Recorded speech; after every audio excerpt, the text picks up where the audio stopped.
మిమ్మల్ని చూసే నేను ఇక్కడ వరకు వచ్చిన. ఇప్పటికీ చెప్తా, ఎందుకంటే మాకంటూ ఒక కవితక్క ఉండే అన్నట్టుండే. ఈ రోజు మాకు అక్క మీరు ఎక్కడున్నా కానీ ప్రజలకు మీరు న్యాయం చేయండి అక్క. తర్వాత మనం కొట్లాడుకోవచ్చు, తర్వాత మనం మాట్లాడుకోవచ్చు. కవితకు కొత్త పార్టీ పెడితే ఒకవేళ బీఆర్ఎస్ పరిస్థితి ఎలా ఉంటది అంటారు? ఎలా ఉంటదమ్మా? బీఆర్ఎస్ఏ, కవితక్కని.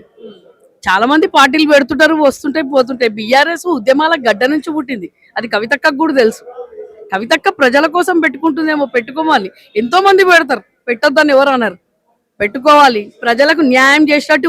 ఇప్పుడున్న ప్రభుత్వము ఎంత అయితే విచ్చలవిడిగా చేస్తుందో, బాపుని ప్రతి ఒక్కరిని అంటారు కదా, ఉద్యమం తెచ్చిన ఆయననే పట్టుకొని అంటున్నారు అక్క. అట్లాంటి వాళ్ళను బొందబెట్టిన తర్వాత మళ్ళీ మీరు కూడా పార్టీలో మీకు కూడా కంగ్రాచులేషన్ చెప్తున్నా. కొత్త పార్టీ పెట్టండి, ఏం కావాలనో అది కాండి. కానీ ఫస్ట్ ఉన్న వాళ్ళని ఇప్పుడు ఏదైతే అన్యాయం చేసి ప్రజలను దోచుక తింటున్నారు, బీఆర్ఎస్ ను ఇంతవరకు ఇంత అభివృద్ధి చేసిన తర్వాత కూడా తెలంగాణ నంబర్ 1 తీసుకొని వచ్చిన వాళ్ళనే ఇన్ని మాటలు అంటున్నారు. మీ అట్లాంటి వాళ్ళు ఎక్కడ పోతారో ఒకసారి ఆలోచించండి.